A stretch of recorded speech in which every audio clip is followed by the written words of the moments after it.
বিকেলে অথবা সন্ধ্যার নাস্তায় সুস্বাদু এই খাবারটি না খেলে আপনারা হয়তো অনেক বড় একটা মিস করবেন। আমি আপনাদের মাঝে আজকে হাজির হলাম নতুন একটি রেসিপি নিয়ে। আমি আজকে আপনাদের তৈরি করে দেখাবো ফেমাস কোরিয়ান চিকেন বাও, যা এতটাই সুস্বাদু ও লোভনীয় যে একবার খেলে বারবার খেতে মন চাইবে। আসসালামু আলাইকুম, আপনারা দেখছেন নাহিদার রান্নাঘর। আমার আজকের রেসিপি কোরিয়ান চিকেন বাও। চিকেন বাও রেসিপি তৈরি করার জন্য আমি এখানে নিয়েছি মুরগির মাংস, আরও নিয়েছি ময়দা। আমি এখানে 2 কাপ ময়দা নিয়েছি আর চিকেনের পরিমাণটা হচ্ছে 300 গ্রাম। আমি এখানে মুরগির সিনার মাংসটা নিয়েছি আর এই রেসিপিটা সাধারণত সিনার মাংস দিয়েই করা হয়। আমি মুরগির পিসগুলো ছোট ছোট টুকরো করে কেটে নিয়েছি। আপনারা নিশ্চয়ই দেখতে পাচ্ছেন আমি কিভাবে মাংসগুলো পিস করে নিয়েছি। আর আপনারা অতি অবশ্যই মাংসগুলো ভালোভাবে ধুয়ে পানি ঝরিয়ে নেবেন। এই পর্যায়ে আমি বাও বানের ডোটা তৈরি করে নিব। আর এর জন্য প্রথমে নিয়ে নিলাম ময়দা। এখন এর মধ্যে দিয়ে দিচ্ছি স্বাদ মতো লবণ, সেই সাথে দিচ্ছি 2 চা চামচ চিনি, আরও দিব হাফ চা চামচ বেকিং পাউডার, দিয়ে দিলাম 1 চা চামচ ড্রাই ইস্ট। এবার এই শুকনো উপকরণগুলো একটি হ্যান্ড উইক্সের সাহায্যে মিশিয়ে নিচ্ছি। আপনারা অবশ্যই এই পর্যায়ে এই উপকরণগুলো ভালোভাবে মিশিয়ে নেবেন।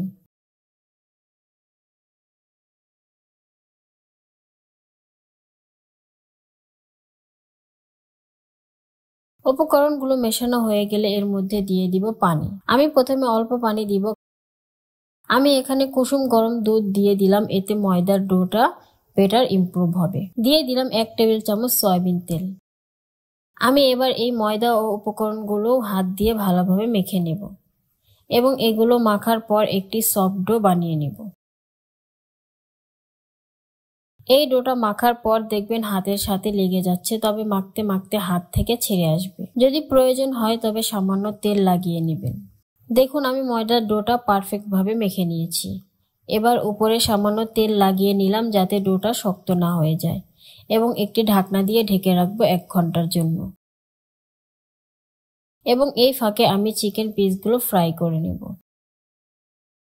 চিকেনগুলো নিয়ে নিলাম। এখন এর মধ্যে দিয়ে দিলাম স্বাদ মতো লবণ,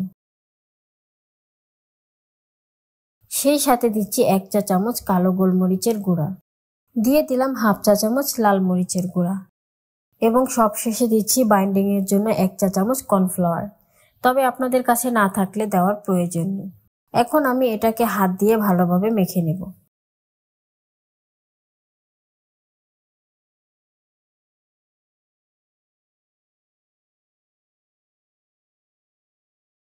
চিকেনের পিসগুলো মাখানো হয়ে গেলে এখন এগুলো তেলে ভেজে নিব। এর জন্য চুলায় একটি তাওয়া বসিয়ে এর মধ্যে দিয়ে দিলাম হাফ কাপের মতো তেল। এবার তেলটা ভালোভাবে গরম হয়ে এলে চিকেনের পিসগুলো দিয়ে দিব। আমি এক এক করে সবগুলো চিকেন দিয়ে দিলাম। আপনারা চাইলে এই চিকেনগুলো ডুবো তেলেও ভাজতে পারেন। আপনারা চিকেনের পিসগুলো এভাবে উল্টিয়ে পাল্টিয়ে ভেজে নেবেন, তবে চিকেনগুলো অতিরিক্ত ভাজার প্রয়োজন নেই, জাস্ট বাদামি রং হয়ে আসলেই নামিয়ে নেবেন। চিকেনের পিসগুলো অলরেডি ভাজা হয়ে গিয়েছে। এখন আমি এগুলো একটি পাত্রে তুলে নেব।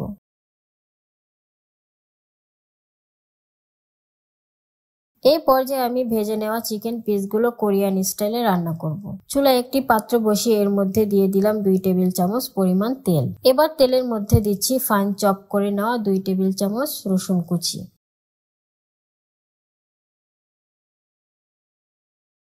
যখন দেখবেন রসুনগুলো ঠিক এরকম ব্রাউন কালার হয়ে গিয়েছে তখন দিয়ে দিব হাফ কাপের মতো পানি।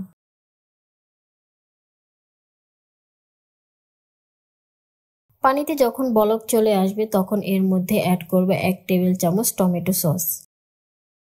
এবার দিয়ে দিলাম 1 টেবিল চামচ সয়া সস। এবার দিয়ে দিলাম 1 চা চামচ চিনি। এবার এগুলো আরেকবার ভালোভাবে মিশিয়ে নিব। আপনারা এই পর্যায়ে অবশ্যই লবণটা চেক করে দিবেন, কারণ সয়া সসে কিন্তু অনেক লবণ থাকে। এবার পানি যখন শুকিয়ে আসবে তখন এর মধ্যে দিয়ে দিব ভেজে রাখা চিকেন পিসগুলো। আমি এখন চুলার আঁচটা মিডিয়ামে রেখে চিকেনগুলো সসের সাথে মিশিয়ে নিচ্ছি।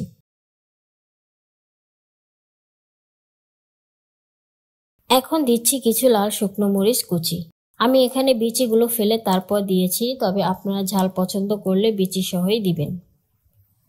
এবার চিকেনগুলো অনবরত নেড়েচেড়ে সসের মধ্যে রান্না করে নেব। সব শেষে ছড়িয়ে দিলাম কিছু সাদা তিল। আপনারা এখানে কিছু ধনেপাতা কুচিও ইউজ করতে পারেন। তাহলে দেখলেন তো কত সহজভাবে কোরিয়ান স্টাইলে চিকেন রান্না করলাম। ডোটাকে মথে নেওয়ার পর একটি লম্বা রোল বানিয়ে নিলাম। এবার এই রোলটাকে ছোট ছোট লেচি কেটে নিচ্ছি।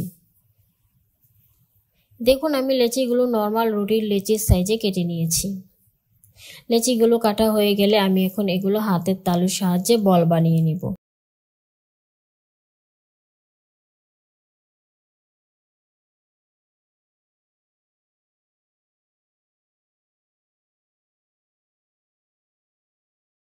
এবার প্রত্যেকটা বল বানিয়ে নেওয়ার পর একটি পাত্রে তুলে নিলাম।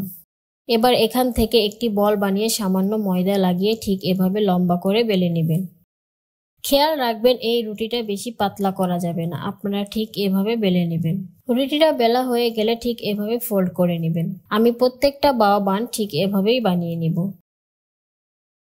এবার আমি এগুলো একটি স্টিমারে স্টিম করে নিব। এজন্য আমি চুলায় আগে থেকে পানি বসিয়ে পানিগুলো ফুটতে দিয়েছি।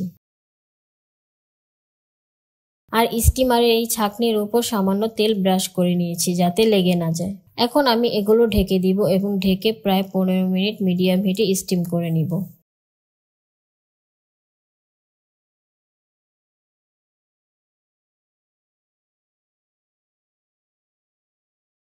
চলে এলাম 10 মিনিট পর। দেখুন বানগুলো কত সুন্দর ফুলে উঠেছে। আমি এই বানগুলো আরো 5 থেকে 6 মিনিট সেদ্ধ করে নিব।